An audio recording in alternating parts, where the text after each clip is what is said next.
क्या पूर्व मुख्यमंत्री रघुवर दास की सक्रिय राजनीति में वापसी होने वाली है? क्या भाजपा अमर बौरी को मुख्यमंत्री चेहरा बनाने जा रही है? क्या भाजपा राज्य के बड़े आदिवासी चेहरों को दरकिनार करने वाली है?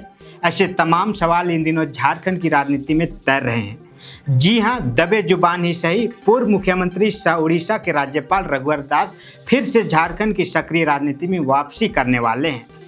संभावना इसलिए जताई जा रही है क्योंकि बीजेपी झारखंड में बड़ी संख्या में मौजूद तेली समाज और ओबीसी मतदाताओं को साधने के लिए रघुवर दास पर फिर से एक बार दांव खेलने का मन बना चुकी है। सूत्रों की माने तो पिछले 2 दिनों में रघुवर दास केंद्रीय गृह मंत्री अमित शाह और अध्यक्ष जेपी नड्डा से अलग अलग मुलाकात कर झारखंड की राजनीति में वापसी की इच्छा जाहिर की है।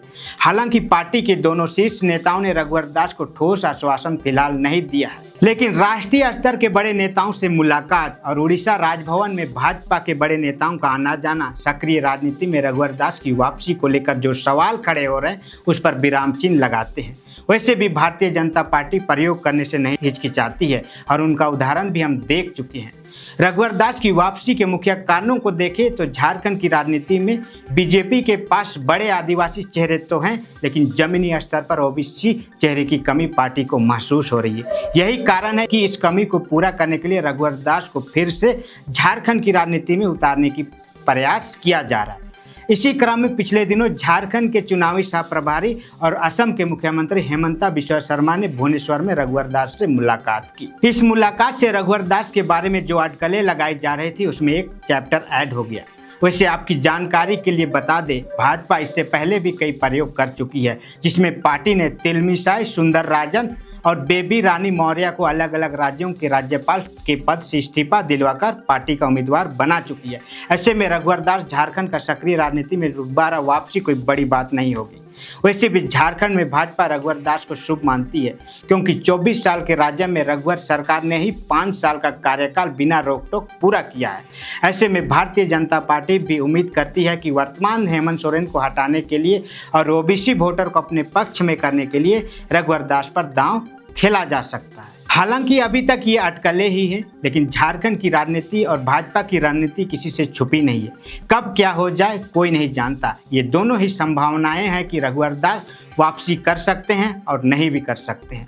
इधर अटकलें यह भी लगाई जा रही हैं कि बीजेपी इस बार झारखंड में एससी समुदाय से मुख्यमंत्री बनाने की योजना बना रही है, जिसमें सबसे प्रमुख चेहरे अमर बौरी हैं। हालांकि इसे भी बहुत ही गुप्त रखा गया है। सूत्रों की माने तो बीजेपी का एक खेमा अमर बौरी के पक्ष में है। इस संबंध में केंद्रीय आलाकमान से कई दौर की मुलाकात भी हो चुकी है।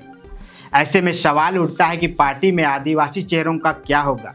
पूर्व मुख्यमंत्री झामुमो के नेता रहे चंपई सोरेन कुछ महीने पहले ही बीजेपी में शामिल हो गए हैं, उनका क्या होगा।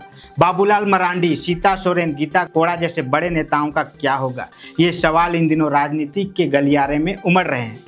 वैसे भी झारखंड की राजनीति में कब क्या हो जाए किसी को पता नहीं, खासकर बीजेपी पार्टी के बारे में, क्योंकि बीजेपी अपनी हर रणनीति को बहुत गुप्त रखती है और आलाकमान का आखिरी आदेश ही सर्वोपरि होता है। ऐसे में दलित समुदाय से मुख्यमंत्री बनना, आदिवासी समुदाय से या फिर ओबीसी समुदाय से, ये तीनों ही संभावनाएं नजर आती हैं।